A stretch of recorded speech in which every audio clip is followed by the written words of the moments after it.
We're live now. We're back again for another show. And Dan, crazy main event, right? We kind of had an idea of how this fight would play out, and it played out exactly what most people thought, that somebody would get slept, and it was Johnny Walker that got slept, man. Like, it was a beautiful right hand. I just wanted to get your views on how that right hand kind of came to fruition. Uh, nah, it's just the way like Johnny Walker bridges in. Like he's just a bit wild with how he bridges in, and that can go one or two ways. You can either run head first into something and end up second best, or get a kind of a highlight real knockout yourself. But disgusting sport. Just how about the knockout? Like that's absolutely that knockout is MMA. Like now Johnny Walker is a meme. He's been like instantly immortalized in our sport as like a meme, without a doubt. He's about to get the graphics and the whole 9 yards of that knockout. But nah, it's incredible to see a finish like that. To see a guy go from like ranked number 12 to now be talking now, like people are already on the internet talking about title contention and fighting this guy and setting himself up for a title shot. And it's just what like a knockout like that can do in our sport. It can just completely change your stance. It can. And, I thought Johnny Walker was doing a good job until he got knocked out. He was, being patient. That's what everyone says. No, but, you can That's look like back from the start. You that's know what the I mean? best call I've ever had. No, he was looking great too. He just got meme knockout 3000. Like he's yeah, Yeah, but that's our sport. That's our sport. He was. He was. uh, I just thought, what I mean, like, he was looking good when he came out. He was mixing in the flashy stuff with and being patient at the same time. Looking for the counters, and he hit him a couple times. He hit Hall a couple times. I thought he was doing good, but then like he kind of started to get stagnant in a way. Like he started to sit there a little bit, and I think that's what Hill picked up on, and that's when the right hand just connected, man, because he got hit on the top of the head. He didn't even get hit in the jaw. If you look at it, he got hit on the top of the head, man. It's hard to knock somebody out when you hit them on the top of the head in the forehead, isn't it? It's harder than the jaw. Because I heard that this part of your face is where you want to aim for, and this is where you could get the easiest knockouts. It's like the nose to the jawline right here around that area. Is that true, or am I just an idiot? Yeah, obviously your chin, like you get it's like what it actually is like your head jarring like quickly, and then your body's like natural defense mechanism to that is to just shut off. Like you go Windows 95 and you just shut down straight away. But that can happen at the top of the head. Like those gloves are just ridiculous. Like they are ridiculous. Like to fight people with. If I was to get in a street fight outside right now, I would prefer to have my UFC gloves on, because Mhm. until you put a pair of those on and you get touch with them and you're just like, whoa, like this is they've been designed specifically for knockouts. So it's like there are general places like the people getting hit in the chin is always like lights off, but man, just the way he bridged in like that and crashed, um, just a crazy way to go down. Just a crazy way to go down. Uh, when Johnny Walker first came into the UFC, I could see that like, and he was getting those flashy knockouts and spinning this and flying this and jumping that. Like he was always going to have a hard road long term. Like when a guy comes in and they have like a couple wins, but you can see they've got strong fundamentals and they can break a guy down and pick a guy apart. That to me is a lot more like, oh yeah, this guy's going to be around for a long time. But kind of when Johnny Walker came in, he's like exclusively fighting with special moves, which are like low. He just spams like special moves like originally. So now that he's with Kavanagh and Straight Blast Gym and that, and they've um, slowed him down. There's almost like flaws in that plan of slowing him down. Like you slow him down, he's not that same kind of creative, athletic, explosive guy that he's always been. Yeah, you're right. If you really do look back at his start in the UFC, it was like a spinning back fist knockout, flying knee knockout, you know what I mean? Stuff that normal people don't throw. Like some guys, I think they go through their whole career without even throwing a flying knee. You know, how many flying knees have you thrown in a fight, Dan? I think I'm yet to spin. I think it's never made sense to me. My dad actually gave me stick for like, he's like, well, you just, he said it back in the day. He was like, you know what, you need to throw more spinning stuff. And I was like, Dad, you never took me to Taekwondo. You're gonna give me stick about not spinning. I was like, you took me to rugby league. You face that way, you tackle the guy standing in front of you. You know, you didn't take me to Taekwondo. So it never made much sense to me. The guy's there, he's standing opposite me, and why am I gonna spin around in circles to punch him in the face? I'll just punch him in the face the regular old fashioned way. I'll just stick to that. But no, like Your some guys come from the background and they're very good at it. your dad's a big fan of like Wonder Boy Thompson, those types of fighters. They're just spinning all day. Nah, he's more just like a big fan of giving me shit, which is like That's what dads are for, though. You know what I mean? Like that's dads are what supposed they're to give you for. shit. That's what they're for. That's literally their that's 99% of their job. Uh, is that just give them shit and harden them up. My dad, that was his like life goal, I think, from the time I hit middle school, is to just talk mad shit to me whenever my friends were around and just try to clown me as much as I can.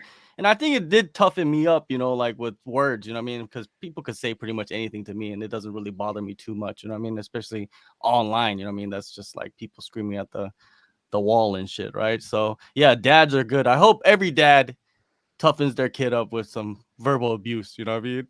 Verbal abuse. Yeah, like obviously to a point, like they just got like my mates are the same. Like my mates are the same. My dad's the same. Whereas like pretty much anything that can be said to me on the internet has like already been said by my mates. Like my mates and my family, like whatever the worst thing you could possibly think of that you've read on the internet, like my friends and family have already said it to my face. So I'm just like, by the time you get like a complete stranger saying it in the comment section on like a fake profile, you're like my sister told me that. I was like, oh, I can get over if I can get over that, I can get over John Bob 37962 saying I suck. You know, I will live. I will live. I have very thick skin. All right, let's get to some of these questions, man. You guys got questions? Put them in the comments section, and we'll get to these. Let's get to the average AF podcast. Shout out to this guy or girl. How far can Hill go in the light heavyweight division? I think he's a real contender after one more win. What do you think, Dan? Yeah, for sure. Like after a knockout like that, he's definitely skyrocketed himself. That's a main event spot. Um, you could definitely see him in a co-main on a pay-per-view, if not main eventing another fight night for sure. That's a couple really big wins in a row, beating Johnny Walker, and then before that Jimmy Crute, who's another world-class light heavyweight. So yeah, man, sky's the limit for Hill. Yeah, and he also has a knockout over OSP and a decision over our Darko Stasis, which I thought that was a big win for him in his debut. Yeah, he's only had 11 fights so far in his career, man. He's like one of those guys that have just come in and really adjusted himself well to the UFC. And yeah, if you look at the top, let's go look at the rankings. You know what I mean? The rankings. Let's look at the rank. Where is the fucking rankings? Right here. If you look at the light heavyweight division, man, he's sitting at 12 right now. He just beat Johnny Walker, who's sitting at 10. So I could see him bumping into the top 10, probably 9. There's some veterans, man, that he could fight. Like there's Thiago Santos sitting there at number 5, who's not doing too well in the last couple. You know what I mean? Or Volkan Ozdemir.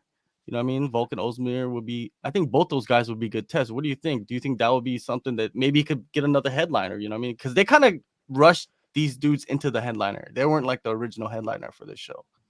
Well, it was RDA Fatigue, right? And then Yeah. Fatigue had visa trouble, so these boys got pushed into the main event and then made the most of the opportunity. But light heavyweight is such a crazy division. Like your stars can change so quickly in that division just because they're like massive guys that are still incredibly athletic.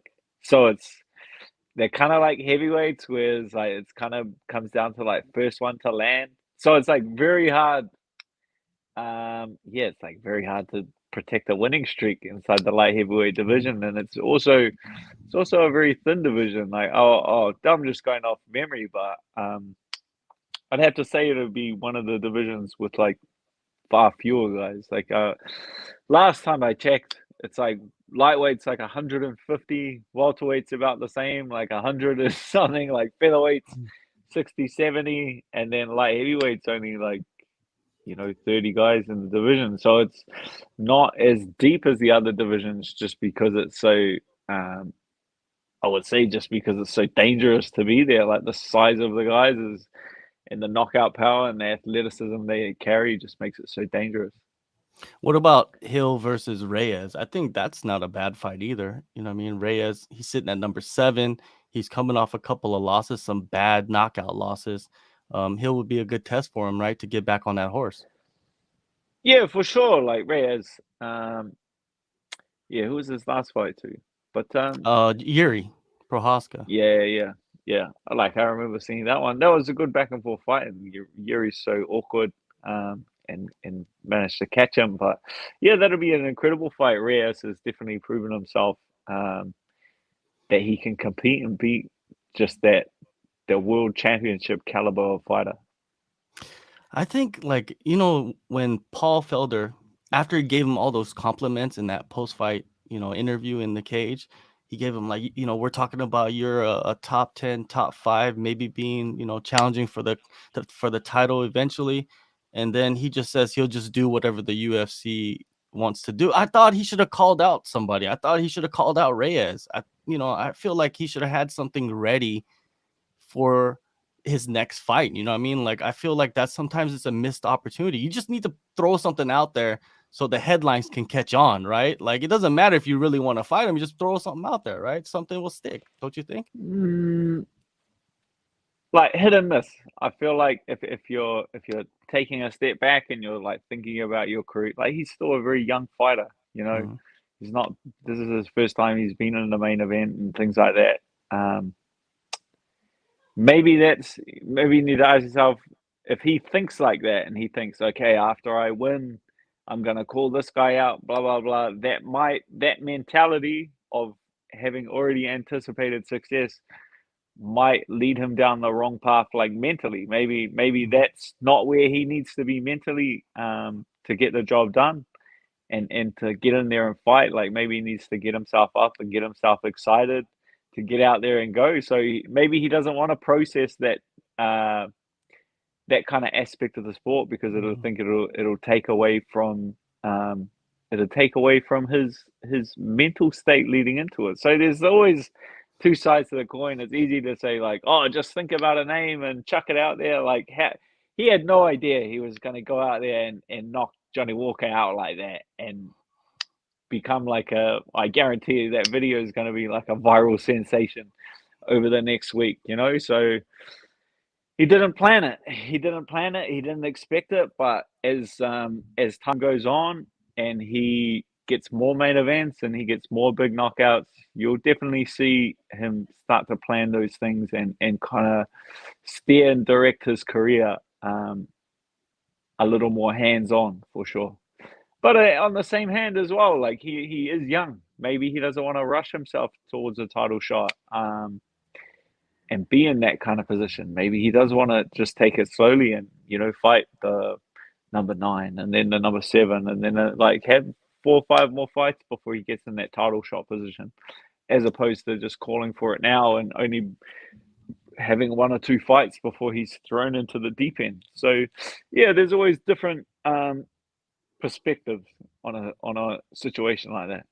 For sure. And on the flip side, Johnny Walker, what does he do? Where does he go from here?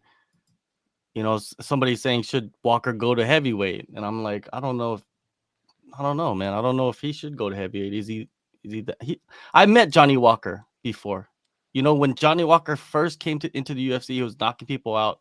I was in Phuket, and Johnny Walker was in Phuket, and I think he was training out of AK Thailand or one of these other gyms that We that started they. his own gym, didn't he? He invested Yeah, in the gym, and he because it did. was That like was the gym. That's the Muay Thai gym.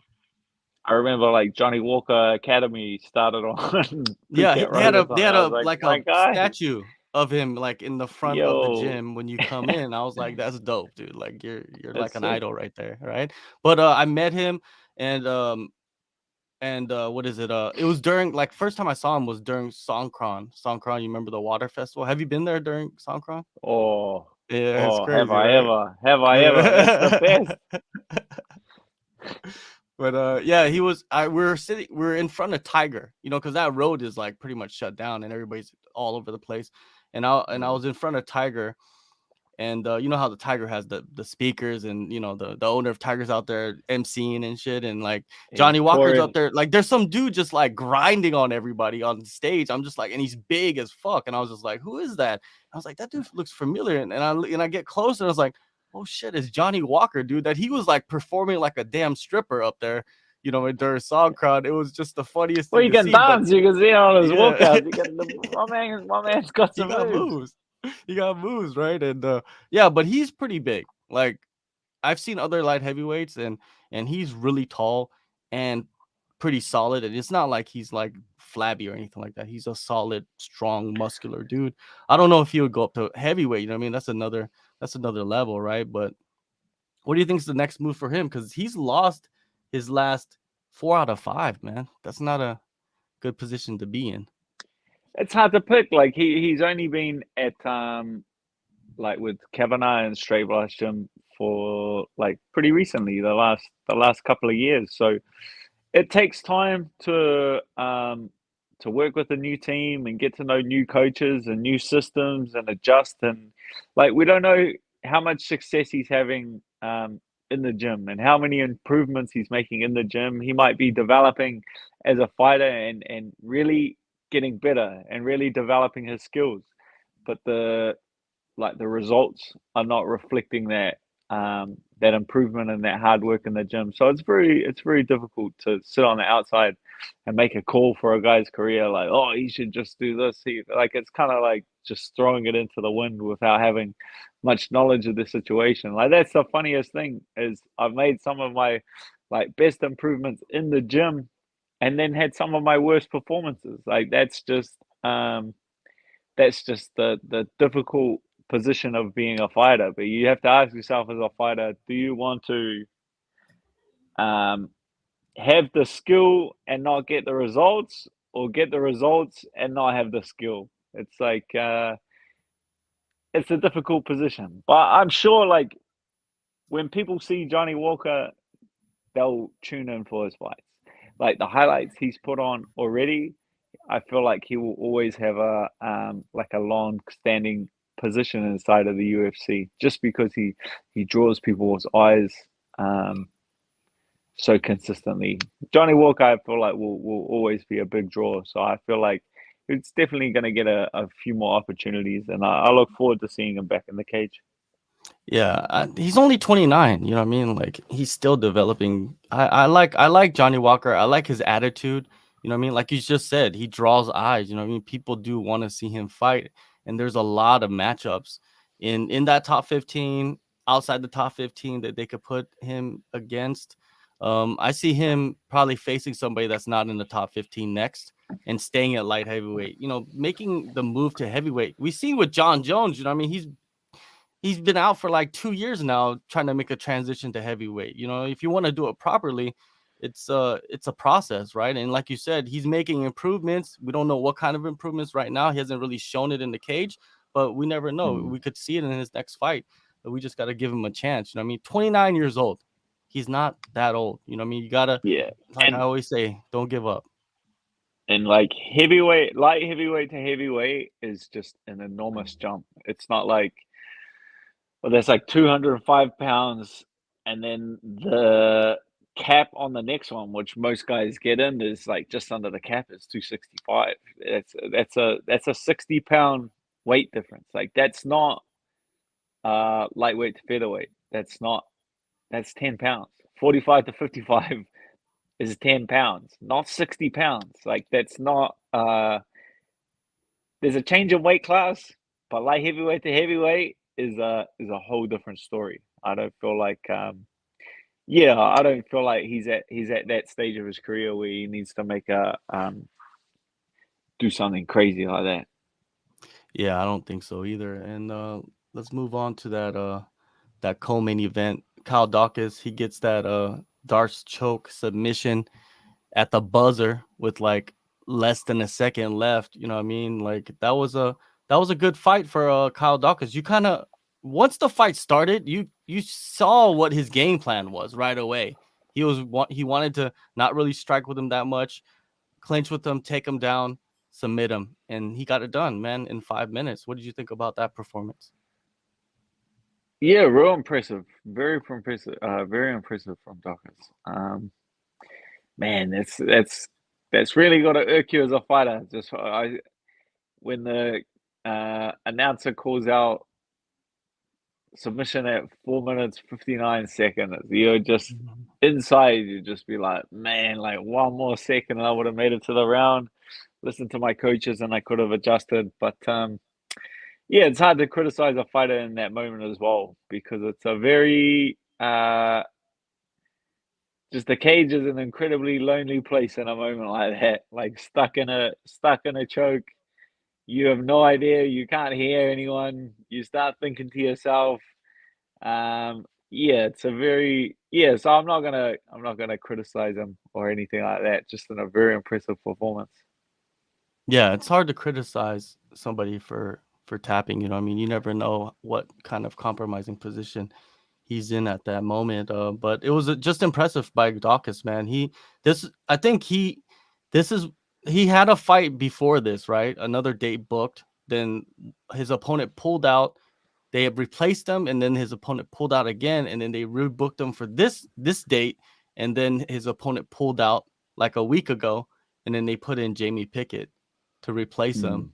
And I think they fought at a catch weight. It seems like at 195. Both of them are middleweights. But Daukaus, man, the Daukaus brothers, man, have you ran into them at the UFCs or? Nah, I haven't. I have not. Yeah, very cool guys, man. Like, like very blue collar. You know what I mean? That's the word that I like to describe them as. Philadelphia boys, blue collar, just get in there and grind and and the Working results class. come. Exactly, man, exactly. Hey, somebody was mentioning in the chat about the O2 Arena. Did you see the pictures of the roof? It looks like it's falling apart. Yeah, I saw the storm kind of ripped the roof off, but I don't like it looked like it looked kind of like a cover thing. I don't feel like a wall's falling down or there's a earthquake or anything like that. I'm pretty sure they can fix they still got a month. Relax. Mhm. They got a month to patch that up, cover it up, and the boys will get to work. I'm not too worried about any of that. Yeah, I don't think it's such a big deal. You know what I mean? Like, it's an arena. They're gonna be able to fix it real quick. They got the money to do it. You know what I mean? So it's not a big deal. Um, what do you think about Daukaus, man? Do you really pay too much attention to the middleweight division? You know what I mean? Besides, your teammate, but it's a lot of the To pieces a in the middleweight point, like division. yeah, to a point without a doubt. Like when a guy gets to that kind of position where they're main eventing, like it's time to like you're in a co-main event to set yourself up. You win on a co-main event, you get yourself another co-main event, or you get yourself on a main card of a pay-per-view. Like that's just how it works. So those are big opportunities, and Daukaus definitely like made the most of it. He's going to find himself on a pay-per-view main card or in another co-main event spot. So yeah, it's good to keep your eyes on the division. Definitely, like with your teammate being like the champion of the division, there's always interest to see kind of who's next and who's positioning themselves in line for that. Definitely. Let's get to this question. Mehmet Kubat, what fight that doesn't include you or a teammate are you most excited about, Dan? I really want to see RDA Fiziev. I really want to. I really wish that fight would have been on today's card. Like, I was dying to see that fight. And did it get rescheduled again because it got moved to a pay-per-view? Correct me if I'm wrong. No, it Did it was get originally rescheduled moved. again? Yeah, it was originally So, moved to the so, pay-per-view. so we're gonna see it. But that would be my fight.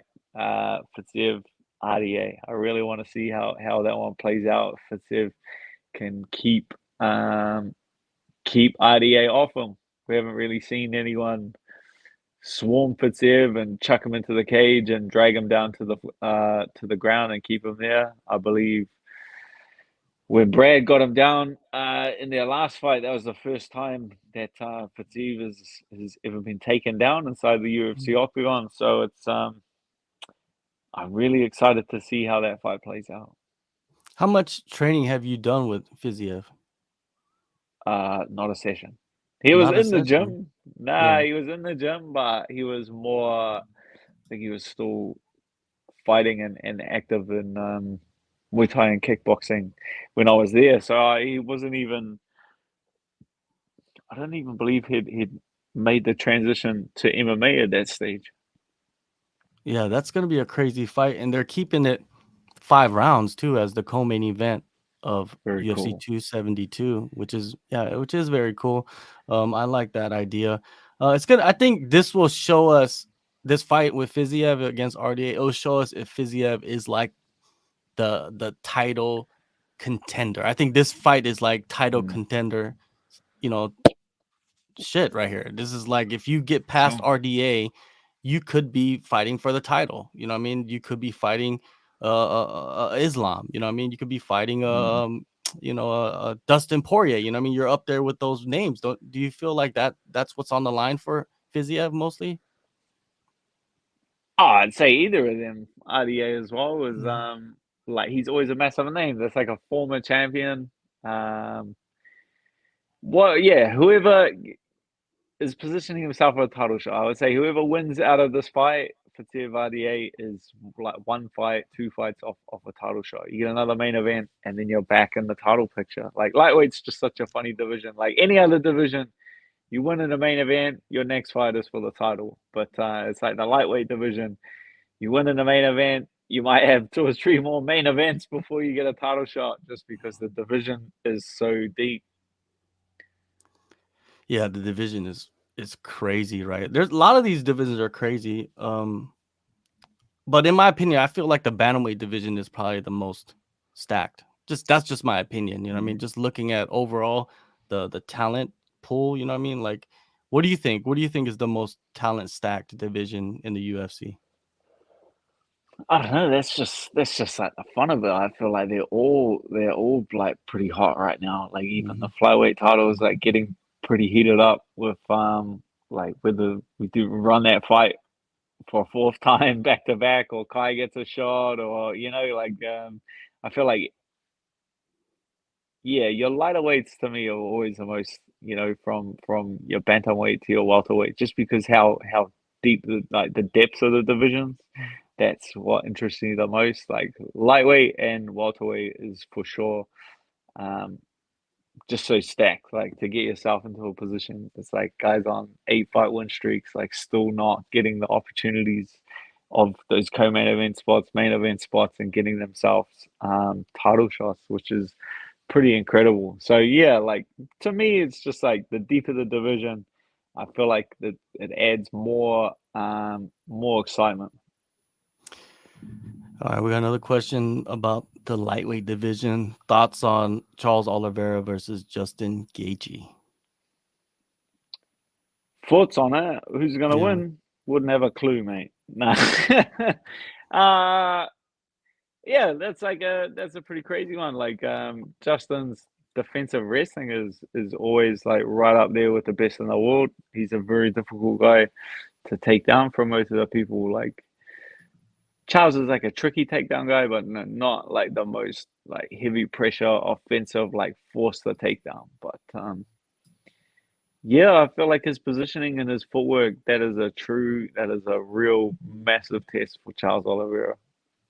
It is a massive one thing about Charles Oliveira in the last couple of fights is that he will get dropped in the first round and this is just reoccurring, right? Something that I've noticed, and I'm pretty sure a lot of people have noticed this, that he gets dropped, hurt in the first round, and then he comes back in the second round and wins the fight. I think he did it to Chandler and Poirier.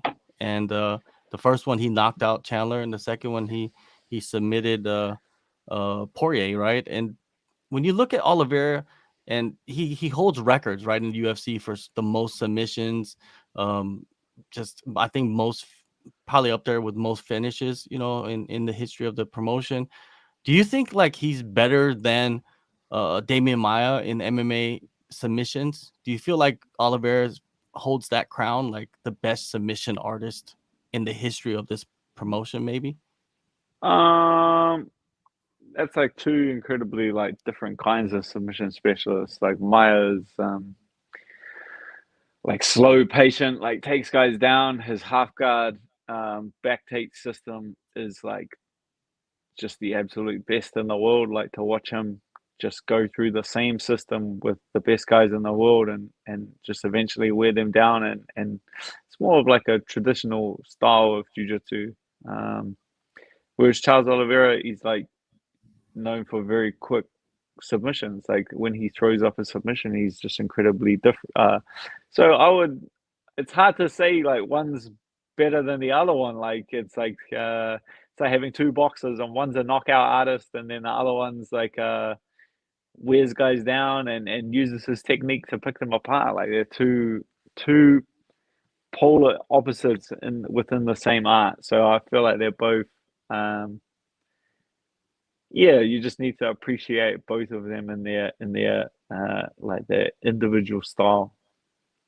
When another question that came up in my mind was earlier in the fight card, one of the fighters was using submission attacks off his back to get back to his feet. You know what I mean? Like when you train, do you think it's, I don't know if it's easier, but what would be the, what would be easier? I guess easier. What would be easier to master is to use submission attacks to get off your back, or to use the wrestling in the cage to get off your back once you get taken down?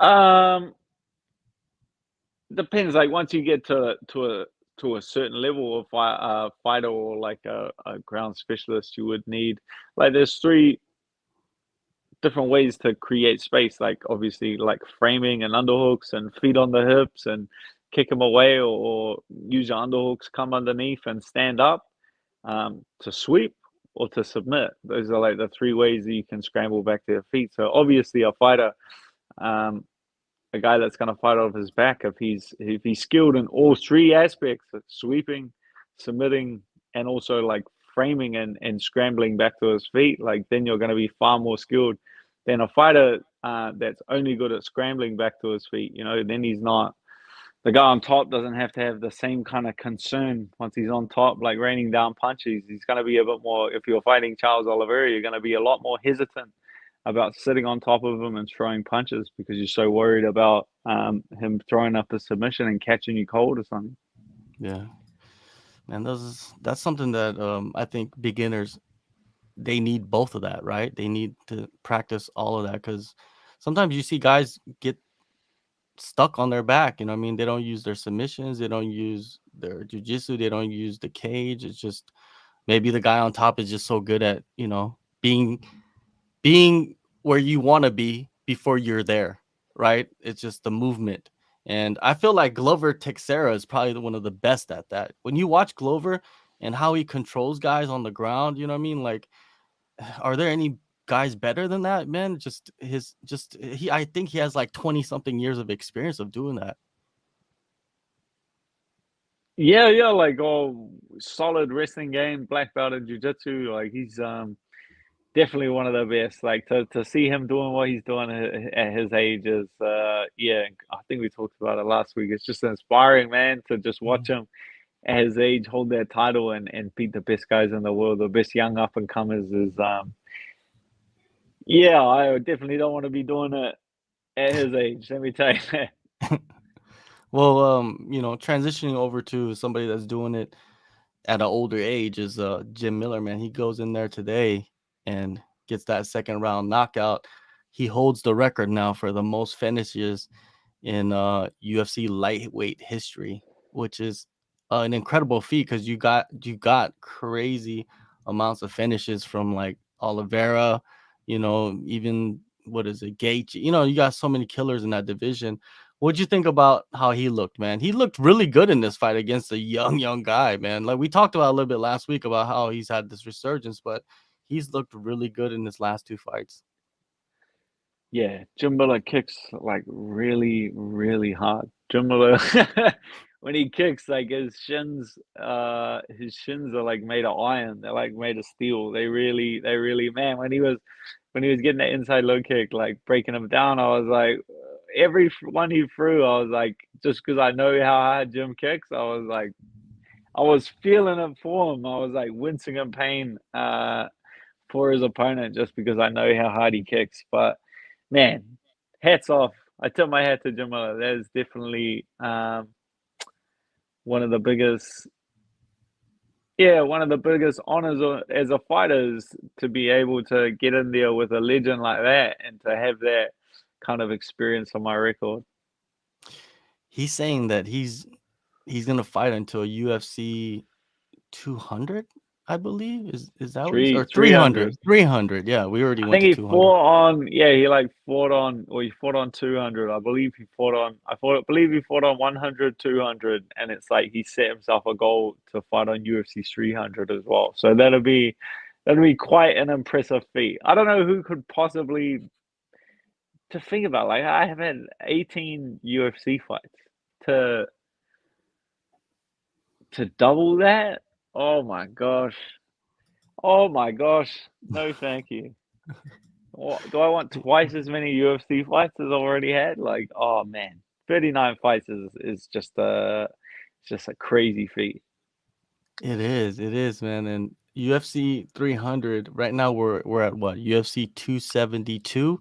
So it'd be like another 5 years or something like that he would have to fight.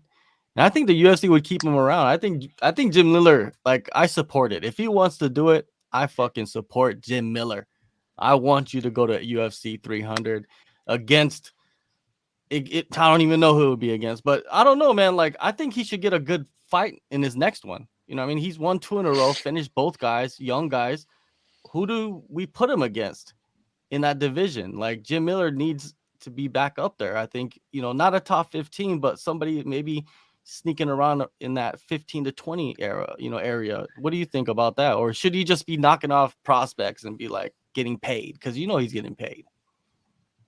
Yeah, that's like a tough one as well because I really feel like he's found a system that works for him. Obviously, he's no spring chicken, old Jim Miller. So I like to see him keep doing for another couple of fights, keep doing what he's doing. Like Jim Miller will fight absolutely anyone. If you called him tomorrow and were like, "You want to fight Islam Makhachev?" Like he would take that fight without a doubt. Like Jim Miller will fight absolutely anyone. He's just a hard nosed, hard working, ballsy guy. So it's like the UFC's kind of found the niche for him, where they can keep him active, keep him busy, keep him fighting, keep building him up as the most experienced UFC fighter in history. Um, I'd like to see him just keep taking out these prospects, and if a guy can truly get past them, then they've really proven themselves and proven that they are set for some pretty big things inside of the lightweight division.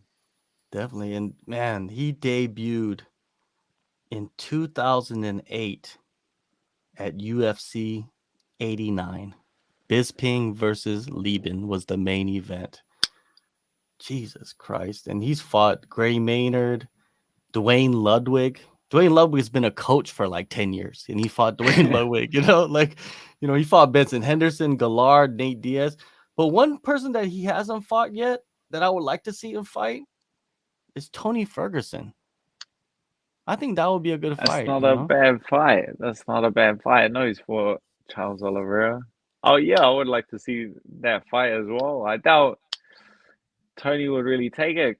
By the looks of things, like Tony's holding out for like Michael Chandler or like Conor McGregor or something like that. Like he's obviously looking for pretty big paycheck before he steps away from the sport.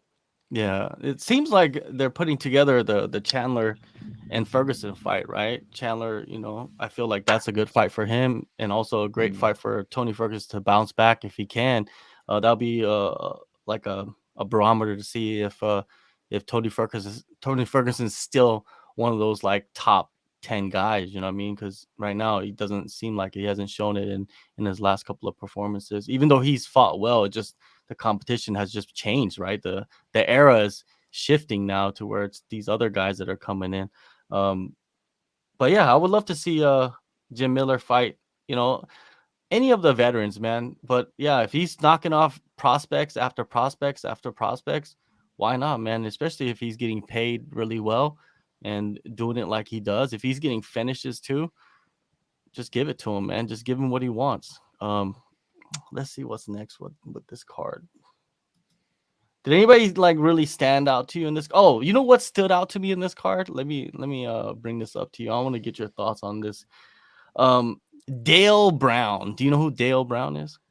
Dale Brown, was he early? I was still training. I finished training till Yeah, I we got saw to that the you were training prelims. earlier today. No, Dale Brown, Commander Dale Brown. He's Oh, not a yo, fighter. yo, yo, yo, the Detroit Yeah, the guy. Detroit Yo, self-defense guy, right? He was in the corner. smart move, smart move. It's the same move that Anderson Silva played with Steven Seagal. Like these are guys that obviously are not truly like skilled in any practical martial art combat skill, but they have like a huge following. By just doing something as simple as throwing them in your corner for fight night, you're gonna get so much more attention, so many more clicks, so much more interest around your fight, and it's a talking point. So I feel like it was a really smart move to have him chucked in the corner for sure. What do you think of his videos? I mean, it seems like a lot of people are attacking him, for these videos and him I don't know. I haven't really looked too deep into Dale Brown about like what he does with this. Is he doing seminars or courses, or is he selling these defensive tactics online? I don't know exactly, right? Like, so I'm not educated about that, but I did watch a podcast with him and his story. Like, he told his story about like how he came up, how he like started in like this low income neighborhood, and he was there to like as a security guard to protect the people and to keep violence out. And it's actually a really good story, of how he kind of became who he is. It's just that his tactics, like his gun defensive gun tactics that he uses and all these. What do you think when you first saw those videos? Like, keep it real, Dan. What did you think of like what he was doing? Because he was showing us how to break people down that had guns. I would never fucking clue how to take a gun off someone, bud. So it's hard. Like we don't really.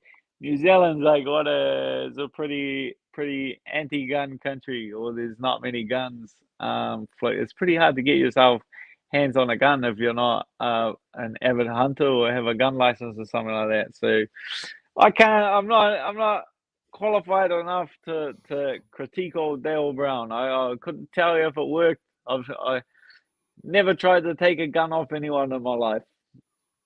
Yeah, I hope most people haven't tried to take a gun off anyone in their life because it Wouldn't be probably my wouldn't be. first. Wouldn't be my first idea if someone put a gun on me is to like weave out of the way and grab the annas. I'll probably just give my wallet and live to fight another day. Exactly, man. I don't know. Like you said, it was a good publicity stunt, so to say, by Yeah. Buckley, and he knows the guy. Buckley, he trains out in Michigan, so he's close to him, and I would just keep on bringing them into the corner, man. If you have an extra corner, you don't need one of your guys there. Why not? Why not play it up? Like you said, he probably got headlines in like just regular news channels. You know what I mean? Like, that's what you want at the end of the day, right? As somebody in the sport, you would Yeah, want to be.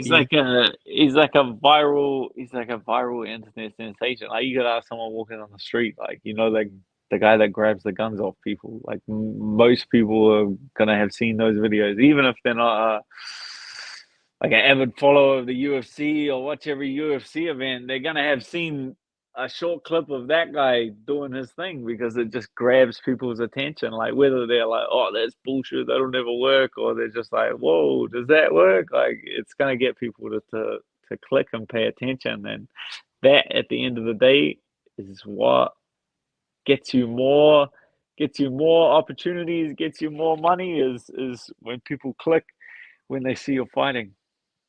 Who do you think would be the best person to bring in your corner, right? That would draw attention. Like if you had a choice to bring somebody in your corner that would draw a segment of the world of the population and draw more attention to your fight, who would that person be? Right now, Yeah. well, like something that's actually possible, or you're talking Yeah. about wildest. I don't know. I feel like Jake Paul would be a good person to chuck in there. I feel like Yeah. that's a very polarizing character in our sport or in the combat sports space at the moment. I feel like putting him in there would get people's attention like nothing else. Like, but Mayweather's done pretty much everything. Mayweather's had Justin Bieber and Drake and 50 Cent. Like, he's understood that aspect of that sport, like that aspect of combat sports for like the longest time. You see him walk out, you see Floyd Mayweather walk out, and there's Justin Bieber. Like that's how many Justin Bieber fans are combat sports fans? Like I would say a very small percentage of the Yeah. people that follow Justin Bieber, but you're gonna get lot more people clicking on your fight or watching your fight or sharing your videos purely by putting Justin Bieber there. So it's just a smart move. Like it's in the playbook of these bigger stars. With their walkouts and their carry on before. Like it's just all part of building a fight. But if I had to pick, I would say at the moment, right now, current climate, Jake Paul would be right up there. Do you have to get your corners approved by the UFC, or do you just bring your corners and that's it?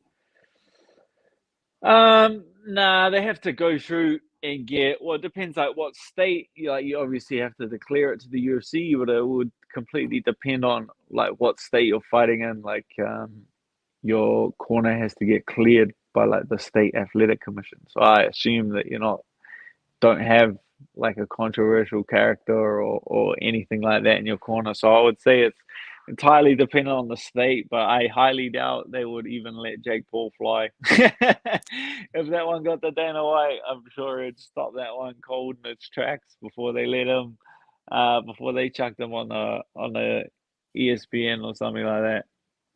Dana White, he don't give a shit. Dana White, let Jake Paul get in the corner. Let's do it. Let's do it. UFC London, Jake Paul, get in the corner.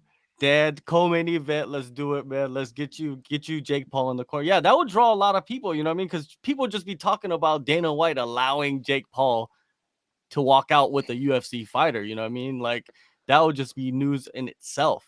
And I think it would show that Dana, he's the biggest boss, you know what I mean, by letting him be in the corner. Why not? I don't see a big problem, you know what I mean? I know that they have their beef and all that shit, but I don't know, man. I think yeah, Jake Paul would be a good one. Like you said, Justin Bieber, I think would be huge. Um Tom Cruise, man, like Tom Cruise would like The Rock. You know what I mean? Like imagine The Rock, just he looks like he would be training you, you know what I mean? Just walking out behind you and shit like a security guard. Like I would want The Rock, Oprah Winfrey, you know what I mean? Like fuck it. Like let's get Oprah in there. Oprah. You're gonna walk out with Oprah. Oprah's Yeah, I'm your walking pick. out with Oprah, you know what I mean? Like she's gonna be in my corner. She's gonna have the bucket, you know what I mean? Like she's gonna walk out, you know, and she's gonna be in my corner. That's my bucket list corner. Oprah Winfrey. Oprah Winfrey, I'm The calling her Rock. out. Anyways, The Rock, yeah, The Rock. You know him, Rogan. I'm surprised no one has ever tried to get Rogan to walk out Well, with he's them. commentating, right? Yeah. You can't commentate and corner. That'll be a bit. Well, you guess you could. Well, he did. Paul Felder did. I He think for did. like He did. Muhammad, He Bilal did. Muhammad. Yeah, he did. He did. Yeah, that's right. He did. Yeah, it's a trip, man. But yeah, who cares? Really, at the end of the day, it does get you clicks, but it's not gonna help you fight it. any better to have True fucking story. True any. story. Yeah, it doesn't fucking matter, right? You want your peoples there, man. You want your mates. 100%. Yeah, you want your teammates, your coaches. You know what I mean? You want those people, the people that matter. But Buckley's got a little bit of attention, for today and tomorrow. But after that, people are gonna forget. You know what I mean? Like you always say, when you lose, people remember for a little bit, but then it eventually fades away, and they just focus on the people that win, and you move along, man, and do your thing. Um, let's get to some other questions and comments. Let's see what we got here. Let's see. Somebody was asking about the this shit's crazy. Like, you put up that video about your Cameo, right? And and this dude's like, if I bet Dad in real life, can I get a pic of his feet? And you did put up your picture of your feet, or I don't think those are your feet though. Are those your feet? Those are definitely not my feet. I googled most disgusting feet and then Yeah. shared that picture. So those are definitely not my. I have prettier feet than that picture. No, But you can't get yeah. a picture of my feet, you fucking weirdo. No, that's a no. That's a flat no, you weirdo. What other weird shit requests have you gotten with that Cameo stuff, other than feet Um, stuff? no, like it's actually been pretty like since I put that one up. It's actually been pretty cool. It's been like an actual like a pretty cool. Like I just didn't do it like years ago when I first got hit up to like start one, and I did one, and got like a couple weird requests, and kind of was just like, whoa, take a step back, and just never Mhm. looked at it ever again. After I scrapped it, but like this time around, it's actually been really cool. I got like 70 requests or something like that. So I've done like 50 videos this morning, just shout outs to people, and it's just people like genuinely like they want you to give their mate shit. They're just like, oh, can you shred my mate? He's been lazy and he's been slacking off and not coming to the gym. Can you give him some shit? So I'm like, well, this is like easy for me. You're gonna give me, you want me to roast your mate? Like, yeah, I can. Like, Steve, get out of bed, you piece of shit. Get down to the gym. Like, what are you doing, mate? Wasting time. Like, this is easy. This is stuff I go to the gym and do anyway, is ride people and give them shit. So it's pretty cool. Like, or like I'd say it's like 50% roasting people's mates, 50% wishing people a happy birthday, which is cool. It's cool. Yeah, it's cool to give a piece of yourself to somebody, right? And they could have it forever. You know what I mean? Like they'll cherish it, which is always fun. You never thought about doing like an OnlyFans? You know what I mean? Like, if I was famous, and even if I was a guy, I think I would do an OnlyFans. There's a couple of fighters that I noticed that have OnlyFans. Like Kevin Holland has an OnlyFans, and I think Israel has an OnlyFans. And Kevin Nah, Holland he was like, scrapped it. oh, he scrapped that. Okay. He scrapped it. Like he just did like a regular. Like he was kind of just putting like training footage. I don't even know what you would put on it though. Like I think Israel scrapped it because like OnlyFans is like perceived as like naked pictures or like dirty shit. So I think sponsors were like kicking up about it. They were like, Mhm. "Oh, you've got an OnlyFans. That's like a adult. It's like considered like an adult website, right? OnlyFans is considered like a pornography website, right? So it's like Yeah, as but soon as then you as soon as you put yourself in that category, then like 99% of sponsors are like not gonna touch you. So it's puts yourself in a pretty weird like marketing space by having an OnlyFans account. I'm not sure how much money or anything you'd make like that, or what even you would put on it, because well, I would that just think like really to put like sexy pictures just really would not interest me. yeah. Well, when you think about it, like I was talking to somebody about this, and I was thinking like, why don't they have a OnlyFans for like preachers? Why don't they have an OnlyFans for like in a positive way? You know what I mean? Not like in a pornographic way or like in a sexual way, like as a Well, they preacher, do, like right? you Like preach. you have there's like Vimeo. There's like all different kinds of websites Mhm. you can like sell content on. Patreon, that's like another one. I know old Jack Slack's got got like a Patreon or like guys putting out technic videos, and jiu-jitsu guys as well, like selling their services on Patreon. So there's definitely platforms that are not associated with pornography or like sex work where you could definitely do the same thing. Yeah, exactly. I think it was on not Joe Rogan, Brendan Schaub's podcast. Like one of the girls that works on his podcast, she wasn't even famous at all. She was just like an intern or something, and then she started a OnlyFans during the pandemic, and all she does now is sell pictures of her feet on OnlyFans and makes more money than she did ever. Like it's super, We're back on the yeah, feet. We're back on the yeah, feet. it's Ever since I crazy. said the feet thing, people there's a lot of people with a weird obsession for feet. It's kind of There scary. is. It is. Like I'm not into all that shit, but to each his own, man. Do your feet thing, whatever the fuck. Do your Now feet thing. let's oh, Jessica Rose Clark, she fought, you know what I mean, and she got submitted in the first round. I was very, very surprised, man, by that tactic. You know what I mean? It was very surprising that she would go in there and clinch with a girl that has a judo background, and most of her wins are by submission. I would thought Jessica Rose Clark would go in there and use her striking because she comes from a striking gym. You know what I mean? She comes from CSA in California, where they mainly focus on striking, even though it's an MMA gym.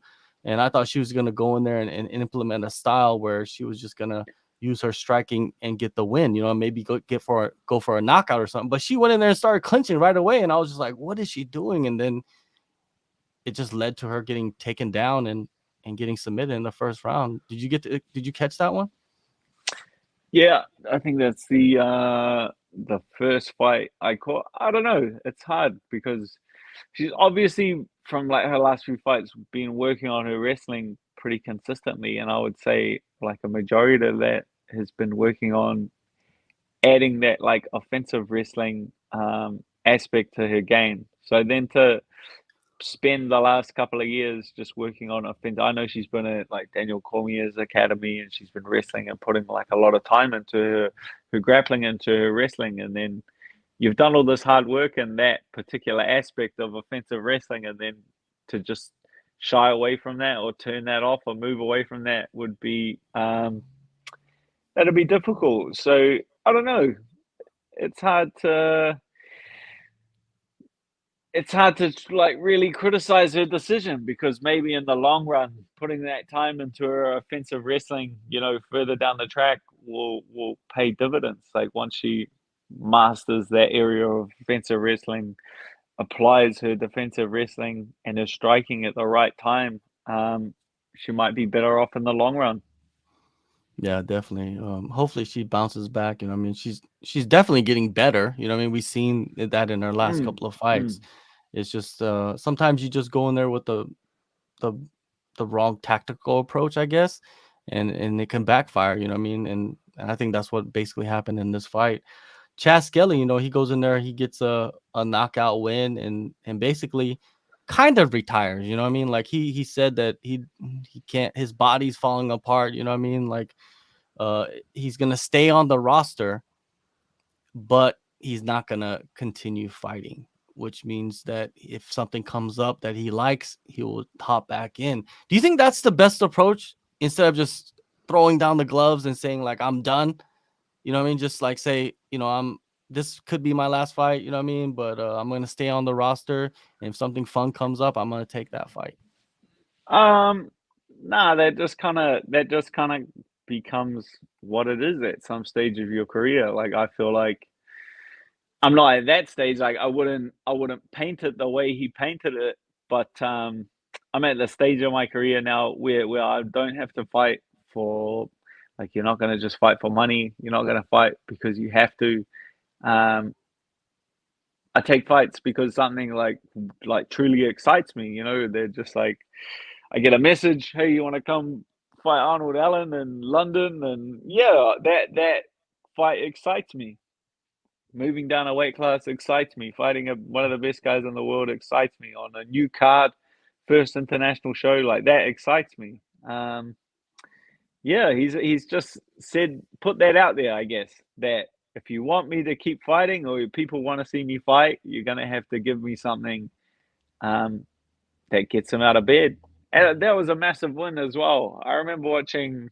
I've been watching like Mark Striegel forever. I think he was like, can't remember his exact record, but watching him fighting legends back in the day, Yeah. Legend FC in China, Macau, and Hong Kong. Like he was like 14-0. Like he was just the man back in the day. I think he even fought Kai.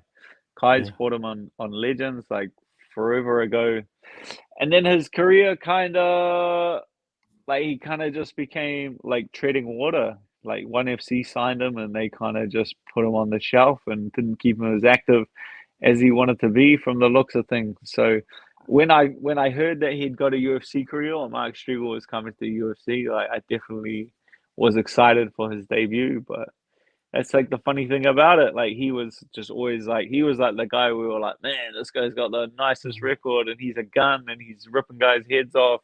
Like big things. He's destined for big things. But you kind of can make the wrong decisions with the promotion that you sign to, or the you sign yourself with a promotion that doesn't value you the same way that you value you, and it can really send your career in a bit of a different direction. Yeah, if you really look at his two performances, the first one was at 135. This one was at 145. And you said it perfectly. I feel like if he would have went into the UFC 5 years ago, we would probably be seeing a different Mark Striegel, man, because that's when he was 100%. like a gun. Like he was just Mm. ripping through people, and the promotion, it stalled him out. You know what I mean? Like he didn't fight for a while, and then he was just getting fights like in these smaller organizations. And maybe that's what we're seeing is just a little too late for him. You know what I mean? Bro, this Entering the fly UFC. is fucking just ruining my life. You gotta get one of those zapper things. You know what I mean? Yeah, I know. I've got like a can of fly spray. I think I've like sprayed this one fly so many times that He needs to get tested for by he's USADA. like, yeah, well, he's like, I feel like he's like, I've like melted half his brain with fly spray. So he's just like following me around now, like, are you killing me? He's Anyway, like the not important. Chris. He's like the Chris Lieben of flies. You just comes Oh, forward, just fucking kill you. You know what I mean? Like a monster. Let's talk about next week's card, man. Let's preview that a little bit. And if you guys got questions, random questions, just put them in the chat. Make sure to subscribe and like this. It helps us tremendously. Now, next weekend, Bobby Green. mm, Bobby Green steps in on about interesting. a 2-week notice and faces Islam Benil Dariush. I guess he broke his ankle or something happened in Broke his practice. femur. Yeah, broke his femur. Yeah, that's That's crazy. like that's like a legit injury because yeah, like obviously internet people are gonna internet and they're just like, oh, he pulled out, but broken femur, my guy, that is about as a legitimate excuse as you can possibly get for pulling out of a fight. I broke my leg. You're out. Have a rest. Yeah, You're out, my like if friend. you fought with a broken leg, You can't. that's You just can't. You can't pass. You couldn't. You can't physically pass the medical.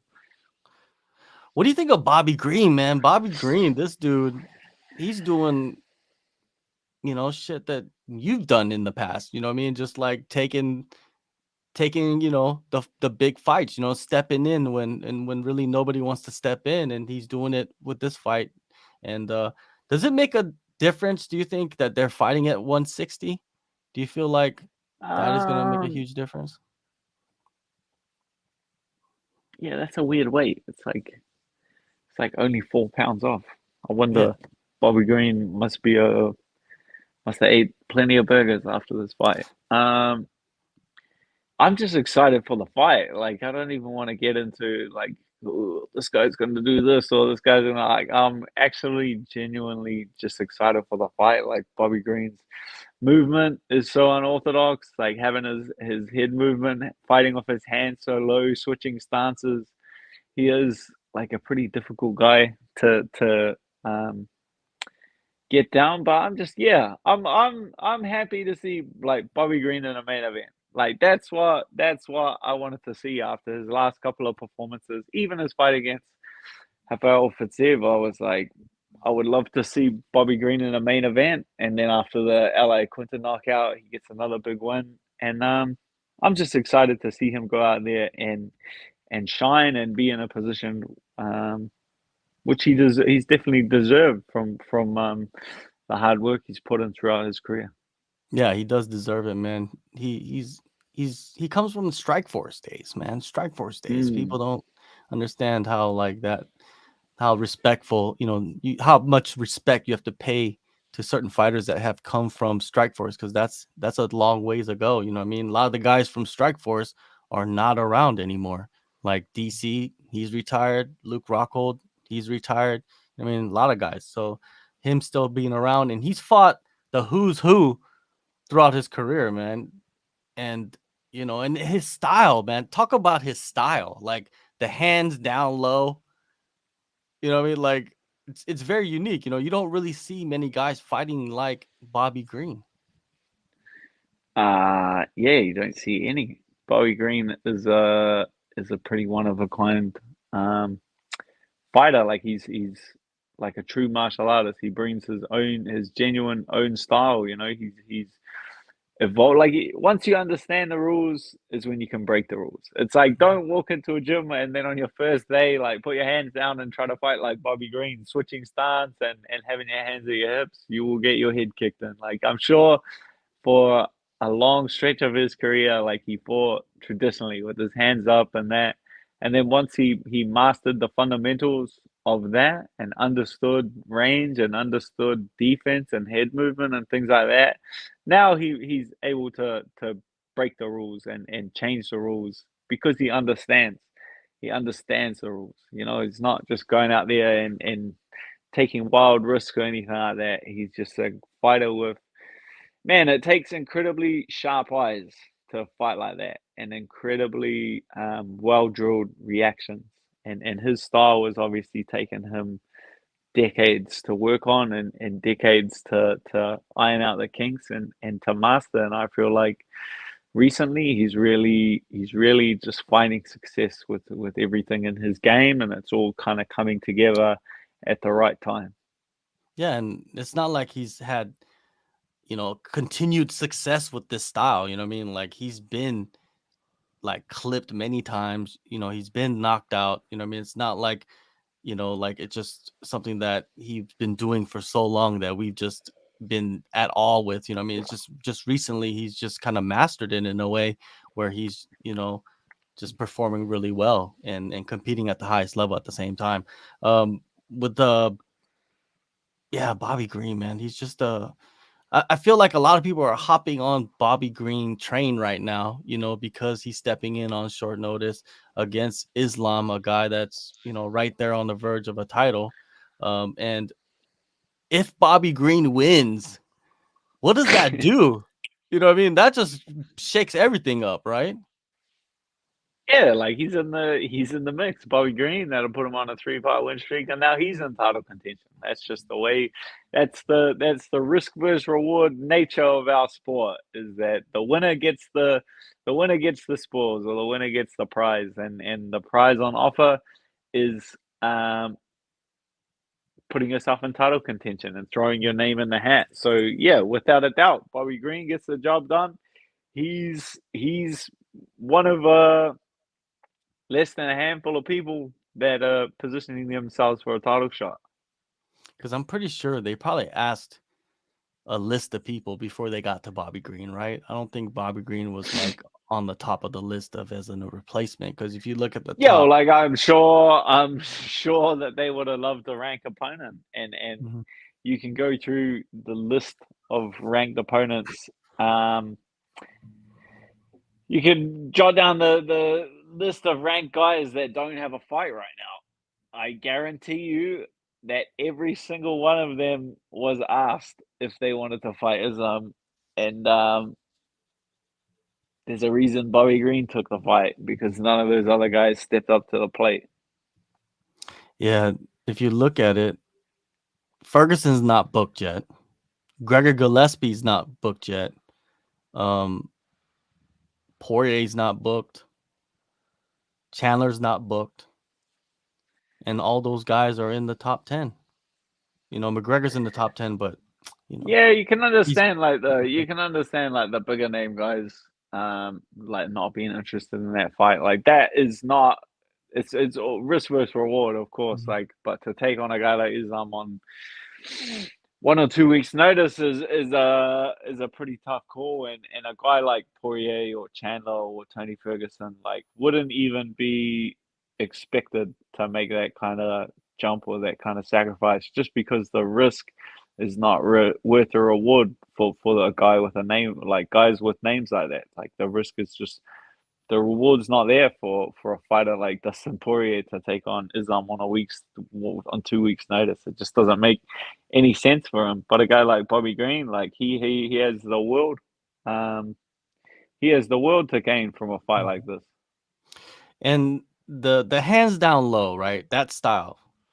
Does it allow you to defend takedowns better? Is that true? Do you think when you break it down? Yeah, I would say you would if your hands like because obviously if I want to get in on your hips or get in on your legs, your arms are already there and already in the way and already down low. Like you can watch anyone wrestle at a collegiate level or something like that. Like their hands are low, defending their legs and defending their hips. So if your hands are already there, it's going to make it far more difficult for a fighter to get on your hips and get on your legs. So it definitely has its benefits. Obviously, the takeaways from that kind of style is your hands are busy defending takedowns and not busy defending your head, which makes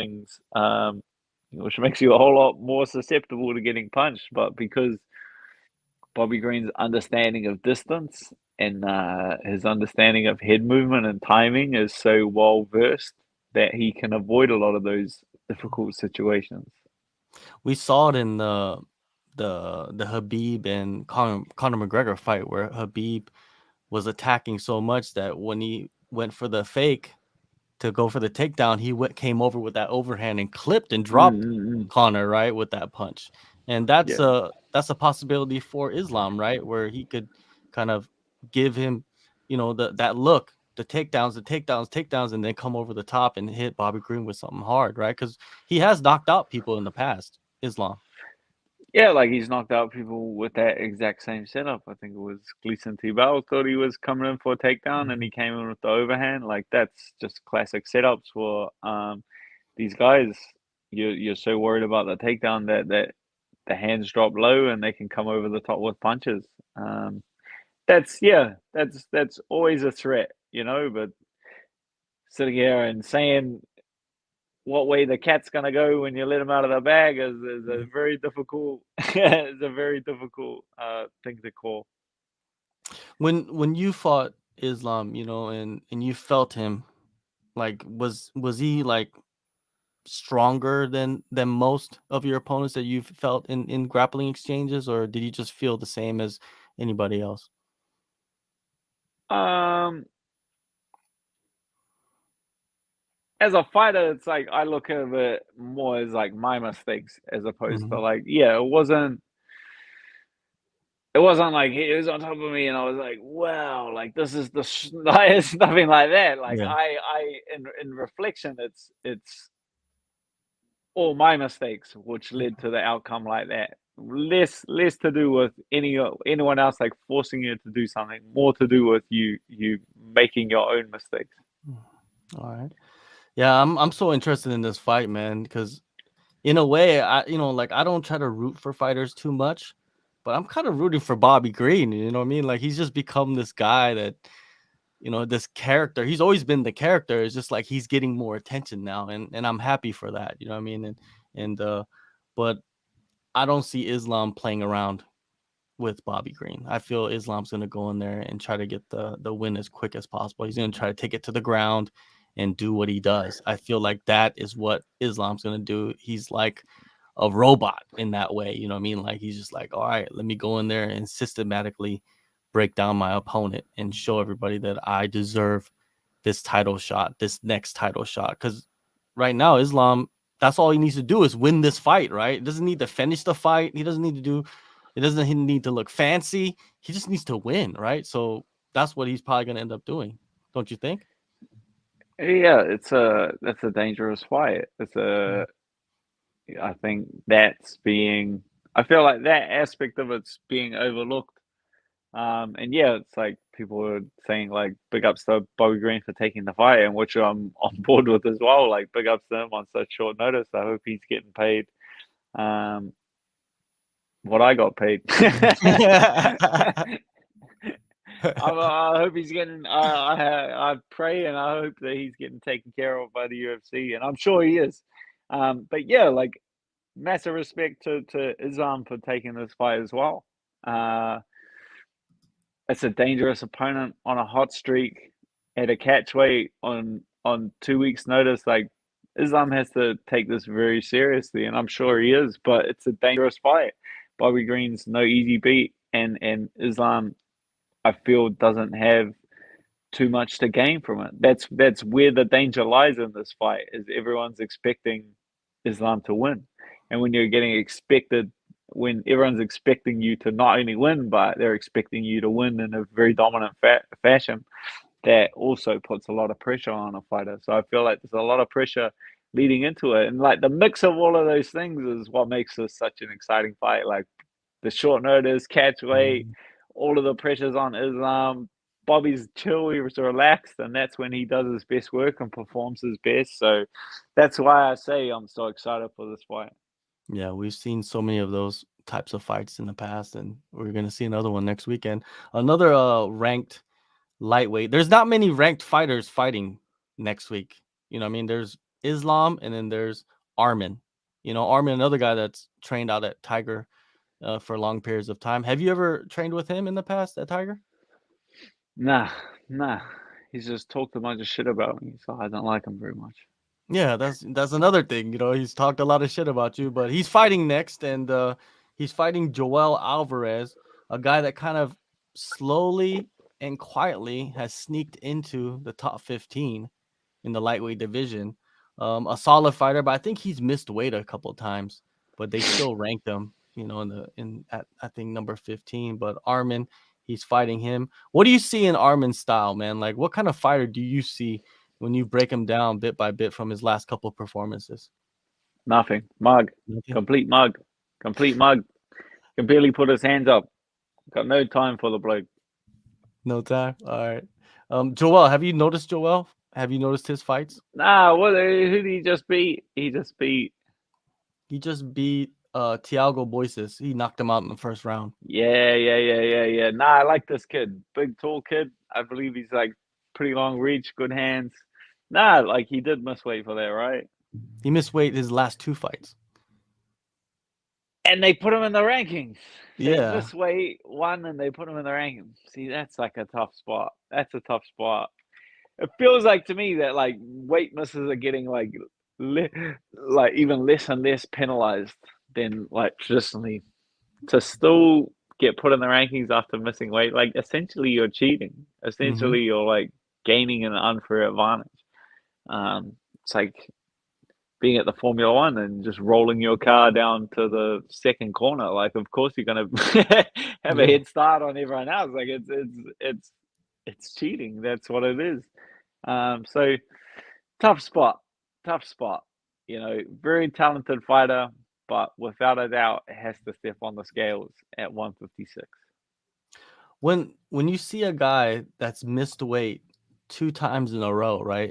And you have the PI to help you. Like every UFC fighter has the PI to help them, right? It's not like the PI just selects this person and this person that they help, right? It's like if you want help, seems like from everybody I talk to, they can talk to the PI and they will, you know, give them a diet plan and all of that good stuff to do it scientifically. You know, there's professionals there to do it. Why are people still missing weight? You know, I could understand short notice. Okay. I could understand short notice that if they do miss weight, you know, I mean, it's a possibility. But when you have a full camp and you're heading in, it doesn't make any sense, especially on the diet side. You know, do you think Those guys are available yeah, like those guys are available like 7 days a week. Like the guys at the PI. I don't know. I guess fighters in general are just very hard-headed people and very stubborn people, and they get set in their ways. Like there's some fighters that that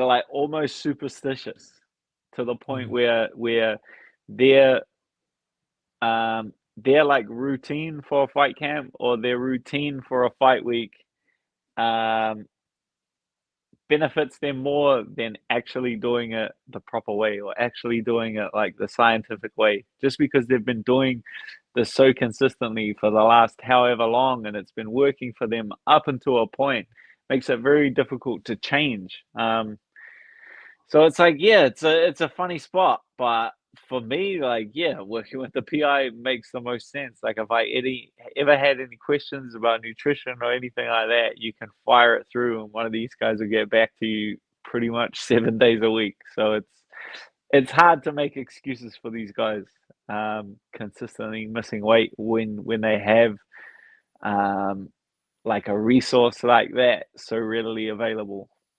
Yeah, and the penalty, it seems like it varies from like how much you miss the weight by. I don't really understand fully of like how they're penalizing people for missing weight, but I feel like you should be penalized pretty heavily for Well, missing it's weight. like, see, but some of these guys, like I believe, like Israel said it before, but like some of these, me, I'm a bit like, I don't really care. Like, if you want to miss weight and give me some of your money, like, go nuts, mate. Mhm. I couldn't give a rat's ass if I'm being honest. But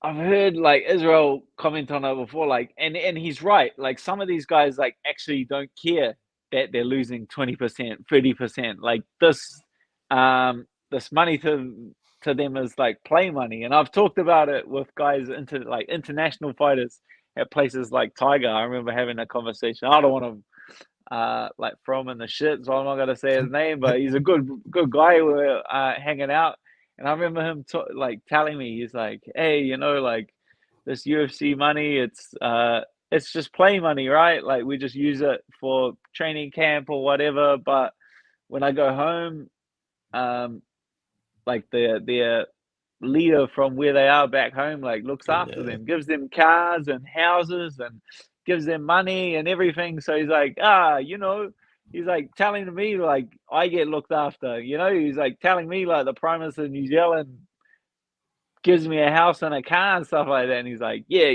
this money we get from the UFC is just play money, right? And I'm sitting there like, no, this is all my money. I'm like, I don't get I don't get prime minister money and car money and house money. I was like, I fight someone, I get that. That's all the money I have. Like that's all of my money. So it's like that some of these guys like actually don't give a shit. Like it's just play money to them. So giving away 20%, 30%, 40% of your play money, just that's why they don't give a flying rat's ass about it. Yeah, I've heard the same thing, man. I've heard some of these guys in certain countries, I mean, I don't want to, like you said, you don't want to put people on blast, but I've talked to people and yeah, they're taken care of. They're taken care of as like an Olympic athlete, basically, for fighting, Yeah, in I the see. Like, UFC. yeah, I see their stories, and they're like, "Yeah, I got home, and the cop running the country bought me a brand new Mercedes," and I'm just Yeah. like, "What? I I can't even get picked up from the fucking airport. Like, what the heck?" I know. Yeah, I've seen some crazy stuff about that, man. Like, they're throwing these like lavish like parties and and like you said, cars are being given as gifts, like $100,000 cars, like $200,000 cars, like crazy. Like Yo, I'm just like, yo, man, sometimes you're born in the wrong place at the wrong time, and you just are, and sometimes you're born in the right place at the right time, you know what I mean? Like, just think about it like that. Just it's pretty nuts. Yeah, but for regular people, regular athletes that are not taken care of by their country, yeah, 40%, 20% is a big chunk of your money. You know what I mean? Like, I ain't especially giving you 20% of my money. I tell you right now, I will die on this. I will die in the sauna before I give you 20% of my money. Like, you are not getting that money. My daughter needs that money. My wife needs that money. I need that money. I'm not just giving it away. I'm gonna step on the scales at the right weight. But yeah, it's like it's all relative, I guess.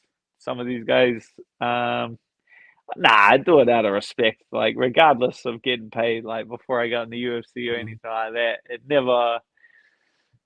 it never crossed my mind to step on the scales at over. Like, I just couldn't do it. Like, it just shows to me. It shows like a lack of respect for your opponent. It shows a lack of respect for the promotion. It shows a lack of respect for your coaches and for the sport in general. Like, it's just a complete lack of respect. Like, to me, if you step on the scale overweight and heavy, like, it's just a big fu to everyone. Big fu to your opponent. Big fu to the promotion, to your coaches, to everyone. Yeah, with with missing weight, man, it's I've talked to so many fighters about PTSD, and a lot of them bring up weight cuts. They get more PTSD PTSD from weight from a cuts, weight cut. yeah, than anything.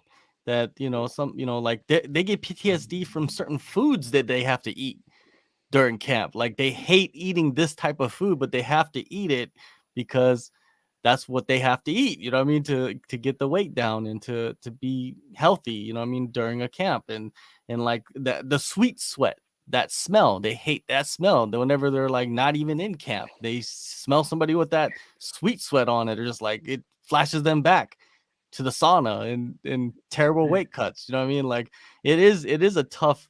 Do you ever see a sport where there is no weight cuts, and like we just have people weighing in, like, let's say on the day of the fight and fighting? Do you ever see that ever happening?